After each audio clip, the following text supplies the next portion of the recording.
Yeah. Dude, so I went to your show. And Yes. one of my takeaways from it, I was really impressed by how you set the table, right? I talked about this before Thank you. on PKA, how you got up Yeah. there and it's like you told us how to be a good audience, but I actually enjoyed that part of the show. It was funny. You did it like you entertained and set the table at the same time. How long was it before you did that? I imagine early in your career, someone else set the table. Like, Oh, I learned how to do that while I was when I hosted Laughs, which was a show on Fox that nobody ever watched. I was my own warm up because it was a super low budget show, and we were doing live tapings, and there was no warm up act, and I was like, fuck it, these guys need a warm up act, and they're like, well, there's a host for that. I'm like, no. Before the host goes up, there needs to be someone who sets down the rules, and so I learned through that, and it was trial and error because at first I was kind of like, don't do this, don't do that, don't do that. And then I started realizing that like it's psychology and it's more of a, I believe in you guys. You're going to be wonderful. We're going to have a great time together if you act like this instead of the whole like, don't heckle, keep your mouth shut. Because every now and then I would get a laugh making fun of that stuff.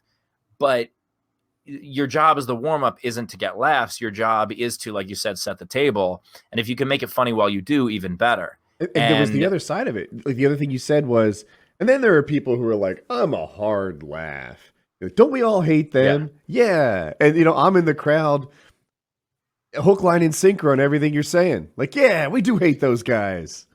That one actually you might be misremembering a little. That is a Pete Holmes joke, but but No, there that is is the oh no. you're But right I did. about that, I had a joke. No, I know what you're talking about. I know the Yeah. joke you're talking about. I talked about the idea of that, like of the if you come here and you're an asshole, there's nothing we can do for you. Like it wasn't about like whether or not it's hard to make them laugh, but it was the idea of like you determine how much fun you have at this show. Like you've already paid for tickets. You're here now. Open yourself up to having a good time. And the like the thing I talked about, I'm kidding around with you, but the thing I talked about is the closed off energy. The idea of just like make me laugh, like make me laugh, asshole, like that kind of thing. Like the person trying to prove you wrong. And it's like, this is your night, man. I get paid the same. Like I don't give a fuck. Like if you don't laugh, it's fine. Is it the idea of like I get paid no matter what? Yes. Yeah. Yeah. Yeah. I just wrote down, rather than interrupt, I write down thoughts and I revisit them or not. Stolen jokes, I just wrote. I have a hard time on stolen jokes, right? Because I would suspect, right? I mean, you can tell me as a professional comedian that is okay to steal your jokes if you're a regular person. If some accountant is by the coffee maker telling your joke to a fellow one, enjoy your break, right? Like the accountant on that, the accountant does not lose anything socially by saying, oh man, I saw this comedian, it was great, and then telling the joke. They still got the laugh. The person's still like, hey, that was funny. I enjoyed hanging out with Bob. Bob's a good dude. You don't lose any social acumen or social acuity, whatever the fuck the word is. But like the idea of passing it off as his own, that's shitty. So if I made a joke good enough to steal and the accountant does that, knock yourself out. If I write a joke and like it actually happened, my daughter made a joke about a movie. I think she said that what is the Liam Neeson movie? Taken was Finding Nemo for adults, and someone took that. That's funny. Yeah, that's not her joke. We were under the impression it was, and that's a general observation that many people have had. If she had it independently, that could have been highlights how bright she is. So, but she said it in one of our videos, and then shortly afterwards, it seemed like it was a stolen joke. Who knows how it played out? Parallel thinking, there's a professional comedian who tells that joke. I've never written a joke Oh, please do. Oh yeah. So accountant steals it, everything is cool. Professional comedian steals it, kind of not cool. You're supposed to come up with your own material. Here's why the accountant stealing it is not cool, though. Okay. Oh, sorry. Go ahead. Sorry. And it's the end of it is sometimes I find myself somewhere in the middle, asshole on a podcast, not exactly accountant telling it to one other dude, but not passing myself off as some comedian either. And but you have an audience, and here's the problem. I've had someone. So I had a joke go crazy viral in a few different formats. Okay. I had a clip where I talk about it was the big heckler clip that went viral, the first one. The idea of like, I've never what's it called? Someone accused me of like not knowing anything about kids, so I can't talk about them. And I said, well, I've never flown a helicopter, but if I saw one in a tree, I could still say, dude fucked up. Right. Mm-hmm. So that's the joke. Someone made a meme of the joke, and then that meme got super popular. And then I did that joke on stage, and someone came up to me after the show and accused me of stealing that joke from Reddit. Mm-hmm. And I was like, motherfucker, that's my joke. Every so often. And oh no, I'm saying, and that has happened. Brett Druck, who tours with me a ton, he had a joke go very, very viral in a meme where he used to wear glasses. He doesn't anymore. And a lot of people, because they're assholes, they'll share the meme and Photoshop the person's name off of it. Like his name was on the meme. And they'll just be like, oh, let me slice it so that it's really awkward and right up to the words of the joke so his name's not on it anymore. Because for some reason that is better, even though his fucking face is there. But because he looks so different than he used to, he gets people after shows. He now does a bit. When he does the bit in his act, he talks about it going viral. Because and I've seen it happen a dozen times. Yeah. Of people coming up to him and saying, you stole that bit. Yeah, I've been accused of it, like on this show. Like I don't remember what it was, but I did a thing one time, and I was just telling someone else's joke, but the whole premise, the whole preamble was, or I heard this funny thing, or something like that, and like, you know how these podcasts go. Sometimes like, everybody laughs, and then like maybe Woody or the guest or Taylor or whoever like quickly has, I got a story before I can be like, yeah, it was on Comedy Central last night. It was this guy. Like yeah. I don't like joke stealing. And like, if someone writes a joke, legitimately writes one, that's so impressive to me, because that's a skill that I don't, it's like alchemy to me. What I do if I'm funny is I tell you a story that happened to me in a funny way. Like my cadence and the way I tell you the story, like beat for beat, is what makes it funny. There's a pause, and then this happened, and that's how that's my branch of humor. That for as much as it is. Well, so all you guys are professionally funny. It's just in a different way than a monologue on stage.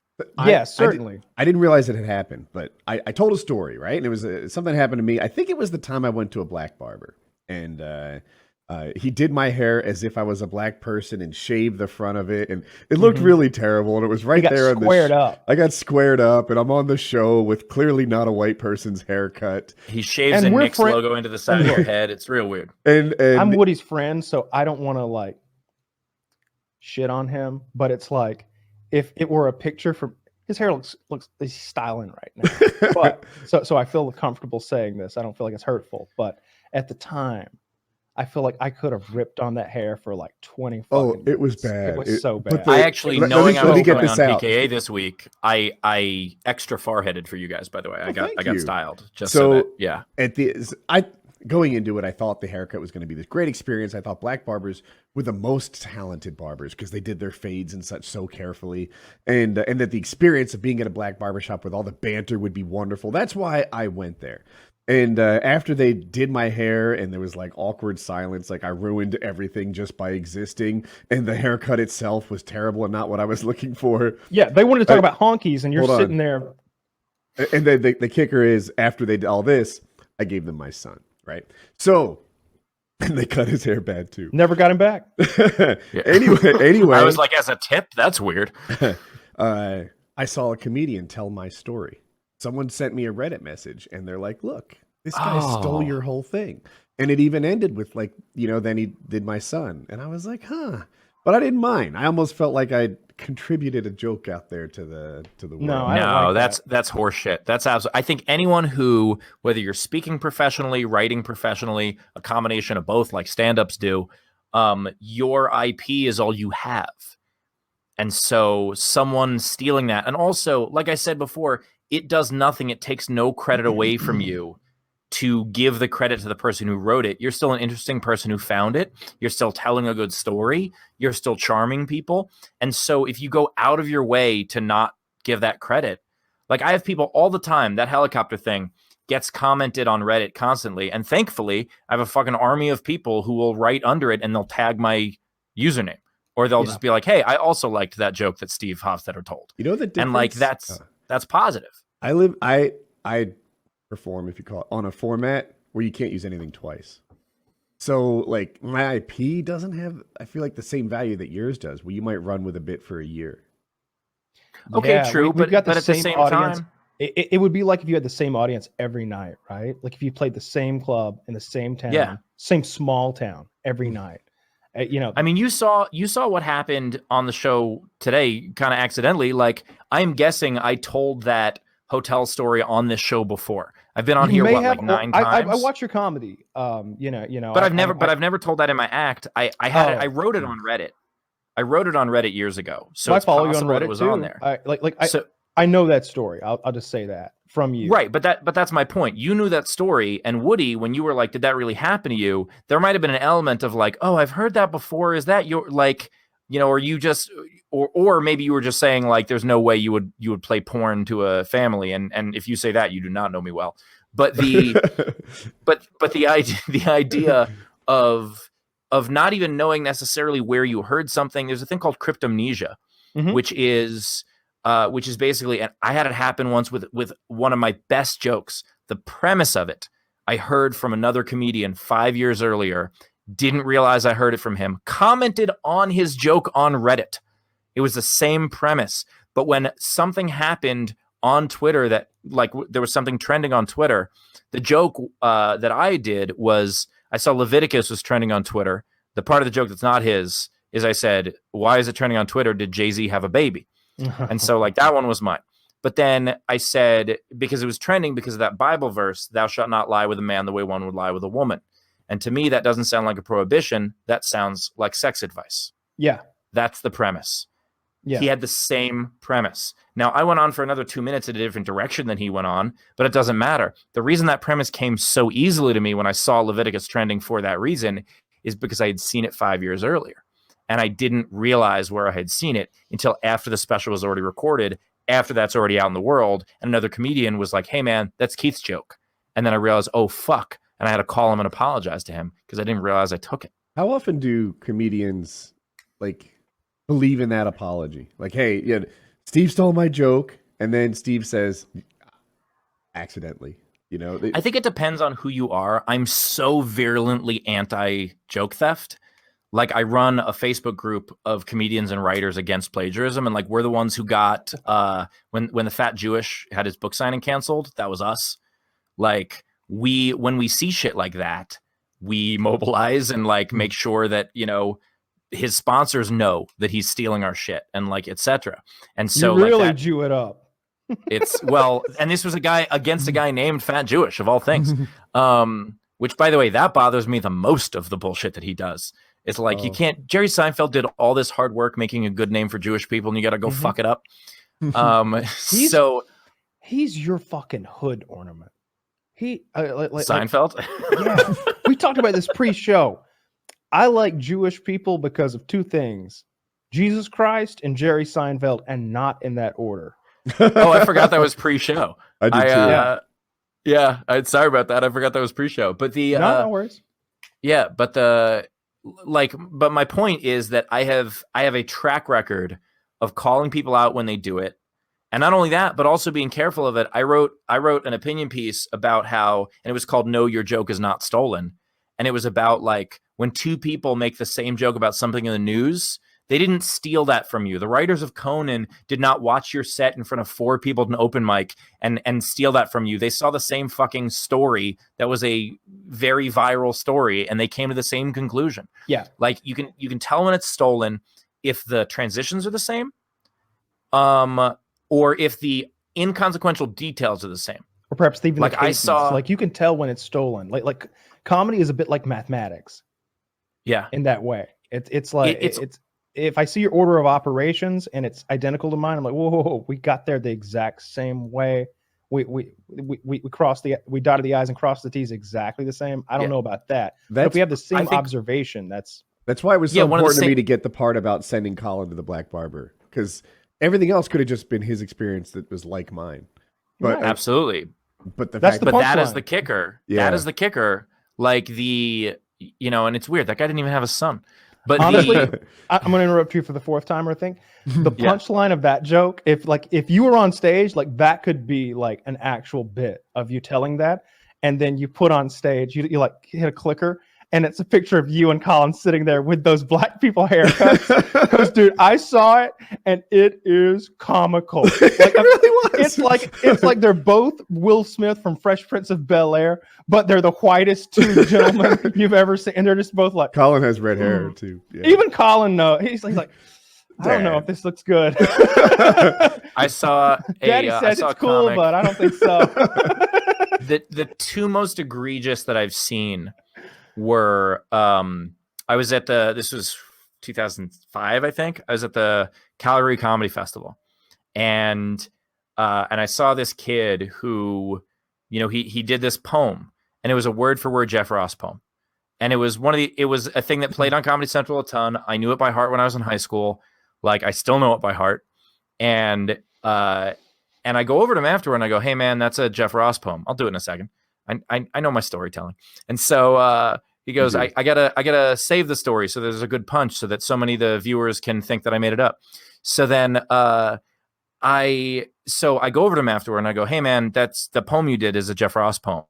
And he goes, No, man, my friends and I wrote that in school." And I go, No, your friends and you said it in school, but that's a Jeff Ross poem.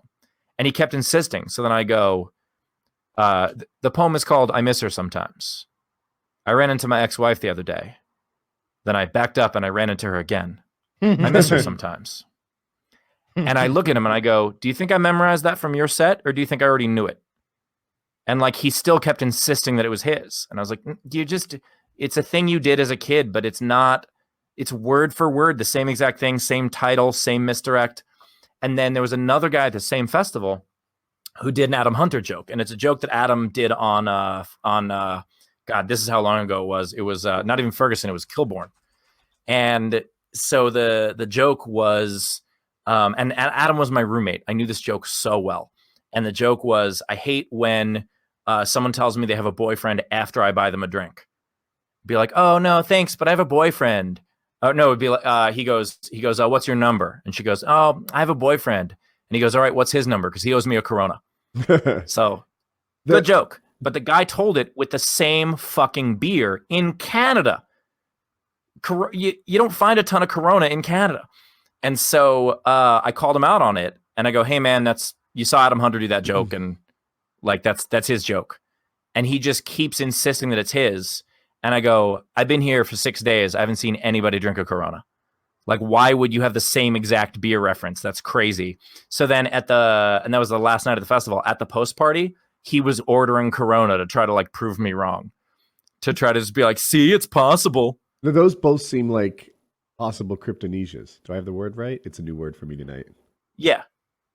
Cryptomnesia. This is mid-90s though, from Jeffrey Ross. Do you accept it as cryptomnesia? Like in their explanations? Like, I think when they said this is our joke, they might not be lying. They might be wrong, but not lying. Their intent is... Well, the thing about the Jeff Ross poem, that is a word for word, like the thing with "he owes me a Corona," I guess. But what I'm saying, the reason I think that's not cryptomnesia is because the first part of that joke could have been parallel thinking. The first part of that joke could have been cryptomnesia, where he could have seen Adam done it on the Late Show. But to have the same exact beer reference, an inconsequential detail, that could have been "he owes me a Molson. It's Canada." That would have made it a better joke. Like that's what I'm saying. When there's a detail that doesn't change the punchline and you use the same detail, that's when it's stolen. Yeah, he's been telling that joke since like 95 or something like that. That's an old. Oh, the Jeff Ross poem? Yeah, absolutely. Yeah, that's his. Yeah, that's his, and it's funny, and it's not like "I miss her sometimes." There's tons brilliant. Of punchlines, but then I throw another rock, but there's tons of ways that you could make that your own to some extent. But no, it's his. He was the first one to do it. But anyway, that goes back to what Woody asked was the idea of like, how many times does a comedian accept the apology? I think it depends on the comedian apologizing, and it depends on the person who's accepting the apology. So the comedian, I'll give him a shout out, Keith Lowell Jensen, is the guy that I cryptomnesia'd from. And I was actually working with him in probably 3 months from then at the Punchline in Sacramento. And I called him up. I didn't have his number, but I knew someone who knew him. And I was like, hey, man, I feel terrible. This is what happened. And he was cool with it right away. Like he was like, hey, man, I know you didn't mean anything by it, because I think he knows me well enough and he knows my reputation well enough to know that there's no fucking way I would ever do that. Like, and I also immediately took, except for the part with in the special, I took the meme down. I took the clip down. Like, it's still in the special itself. There's nothing I can do about that. But I scrubbed every other reference to it because I was like, this doesn't feel right. Even though 2 minutes of this joke is mine, the premise is not, and so it's not original. And even all the way to the accountants at the water cooler, you still have it. Would you say all your comedian peers agree with you on that? No. I mean, all my comedian peers don't agree with me on a lot of things. Uh-huh. But I think that it is not it's a cardinal sin to do it on stage. It's a cardinal sin to do it, on a podcast. It is just kind of a dick move